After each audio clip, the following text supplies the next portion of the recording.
Shalom, puji Tuhan, kita berjumpa lagi dalam renungan harian di hari ini yang terus menolong kita untuk kita bertumbuh dalam kedewasaan rohani kita. Mengawalinya, mari kita berdoa. Kami menaikkan syukur kepadamu ya Allah di hari ini karena Engkau berikan kami waktu dan kesempatan yang sungguh mulia di mata Tuhan untuk kami akan mendengarkan sebagian dari firman-Mu. Roh-Mu yang kudus, tolonglah kami, urapilah dan berkatilah kami dengan firman-Mu di hari ini. Dalam nama Tuhan Yesus Kristus kami berdoa. Amin. Nats firman Allah yang menjadi perenungan kita bersama di hari ini saya ambil dari Filipi pasal 1 ayat 12 sampai dengan ayatnya yang ke-26. Secara khusus saya akan baca ayatnya yang ke-21. Firman Allah berkata demikian.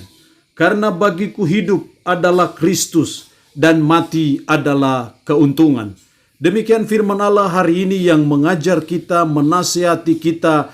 Bagiku hidup adalah Kristus. Bagiku hidup adalah Kristus. Harusnya menjadi komitmen kita sebagai umat, sebagai orang percaya. Seperti Paulus yang berkata bagiku hidup adalah Kristus dan mati adalah keuntungan.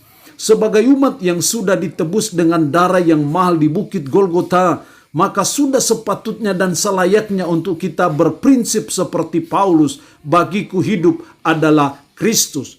Kita yang sudah menerima keselamatan hanya oleh karena iman kita kepada Yesus Kristus, sudah sepatutnya dan selayaknya kita berkata bagiku hidup adalah Kristus.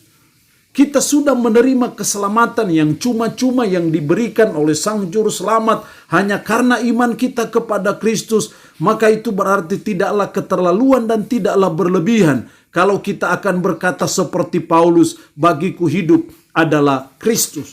Itu berarti bahwa sebagai umat, sebagai orang percaya kita belajar untuk kita mempersembahkan seluruh totalitas hidup kita, mempersembahkan seluruh keberadaan hidup kita, tubuh, jiwa, dan roh kita untuk Kristus saja. Semuanya kita fokuskan untuk Kristus saja. Karena dia sudah bayar dengan mahal di Bukit Golgota. Kita ditebus bukan dengan emas dan perak, tetapi dengan darah yang mahal di Bukit Golgota. Karena itu tidak salah dan tidak berlebihanlah kalau kita berkata bagiku hidup adalah Kristus. Kalau bagiku hidup adalah Kristus, lalu apa yang dituntut dari kita? Apa yang harus saudara dan saya perbuat, lakukan sebagai perwujudan nyata, konkret dari bagiku hidup adalah Kristus?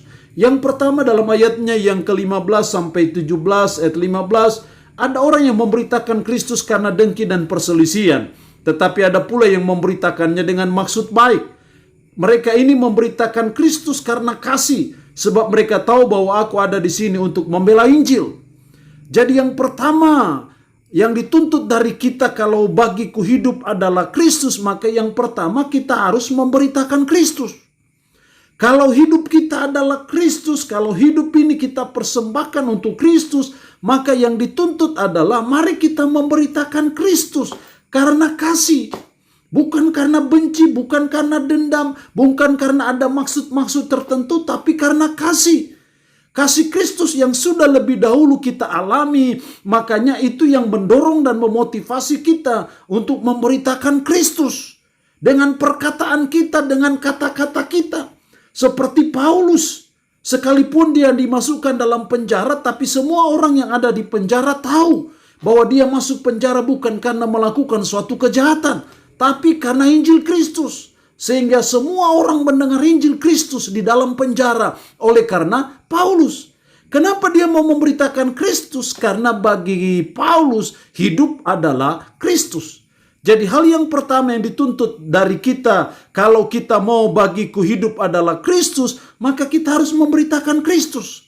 Harus menyaksikan Kristus. Kepada siapa, dimanapun kita berada, kita bertugas dan bertanggung jawab untuk memberitakan Kristus. Bagaimana mereka percaya kalau mereka tidak mendengar? Bagaimana mereka mendengar kalau tidak ada yang memberitakan? Bagaimana ada yang memberitakan kalau tidak ada yang diutus untuk memberitakan?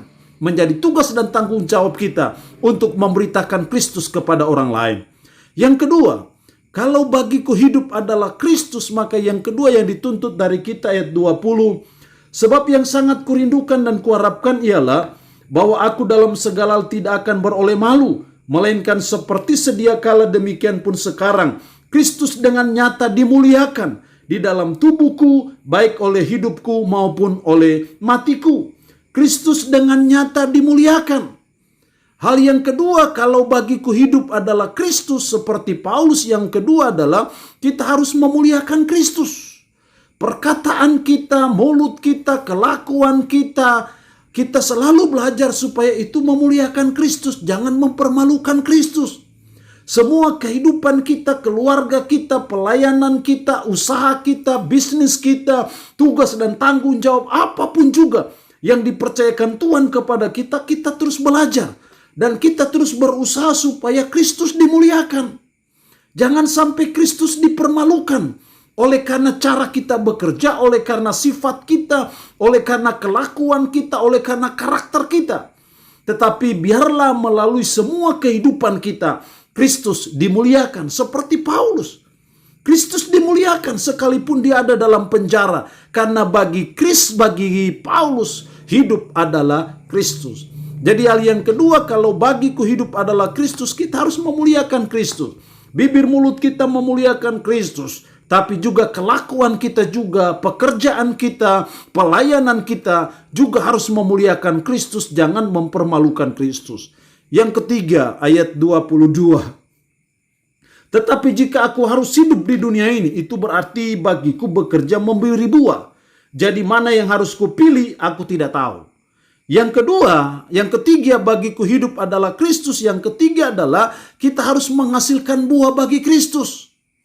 Tetapi jika aku harus hidup di dunia ini, itu berarti bagiku bekerja memberi buah, menghasilkan buah.